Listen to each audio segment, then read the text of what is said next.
Halo semuanya, kembali lagi bersama saya Santisima Trinitas UJ. Saya adalah mahasiswi dari Universitas Terbuka Prodi PGSD. Pada video kali ini saya akan menjelaskan hubungan timbal balik antara filsafat ilmu dan pendidikan. Selamat menyaksikan. Pada pertemuan kali ini kita memiliki 4 pokok pembahasan. Yang pertama adalah bagaimana filsafat ilmu mengawasi pendidikan. Yang kedua, bagaimana pendidikan dapat memperkuat filsafat ilmu. Dan yang ketiga, filsafat ilmu sebagai pisau analisis. Dan yang keempat adalah contoh konkret penerapan filsafat ilmu dalam praktik pendidikan. Kita masuk pada pokok pembahasan yang pertama tentang bagaimana filsafat ilmu mengawasi pendidikan. Di sini, filsafat ilmu berperan dalam mengawasi dan memperkuat eksistensi, keilmiahan, serta nilai-nilai dalam ilmu pendidikan.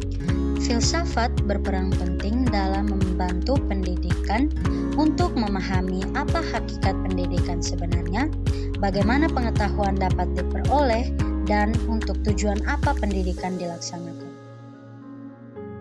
Dengan adanya filsafat ilmu, pendidikan tidak hanya sekedar kegiatan mengajar, tetapi menjadi suatu ilmu yang memiliki dasar pemikiran yang logis, sistematis, dan dapat dipertanggungjawabkan.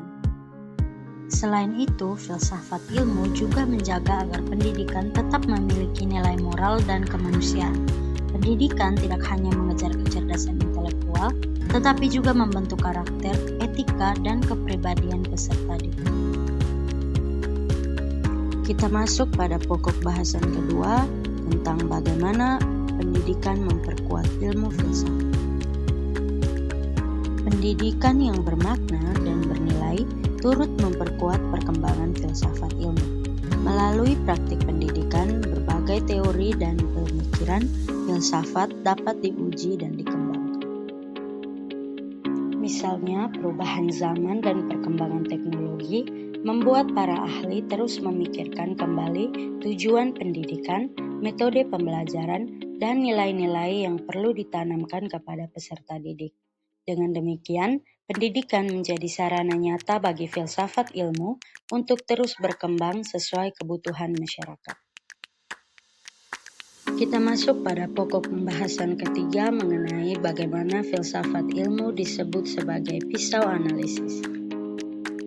Filsafat ilmu disebut sebagai pisau analisis karena memiliki 3 kajian utama, yaitu yang pertama ontologi, yang kedua epistemologi, dan yang ketiga adalah aksiologi. Yang pertama ontologi. Ontologi membahas tentang hakikat atau objek yang dipelajari. Kedua, epistemologi. Epistemologi membahas tentang cara memperoleh pengetahuan. Yang ketiga ada aksiologi. Aksiologi membahas tentang nilai dan manfaat ilmu. Kita masuk pada pokok pembahasan keempat mengenai contoh konkret penerapan filsafat ilmu. Contoh konkret penerapan ilmu filsafat dalam praktik pendidikan dapat dilihat dalam kurikulum dan proses pembelajaran. Contohnya, kurikulum Merdeka menekankan pembelajaran yang berpusat pada peserta didik. Hal ini menunjukkan penerapan filsafat humanisme yang memandang setiap anak memiliki potensi dan keunikan masing-masing. Sebagai kesimpulan, filsafat ilmu dan pendidikan memiliki hubungan timbal balik yang saling memperkuat. Filsafat ilmu memberikan dasar pemikiran, arah, dan nilai bagi pendidikan, sedangkan pendidikan menjadi tempat penerapan dan pengembangan filsafat ilmu dalam kehidupan nyata. Demikianlah video singkat yang bisa saya berikan, kiranya dapat bermanfaat untuk kita semua dan sampai berjumpa lagi di video-video berikutnya.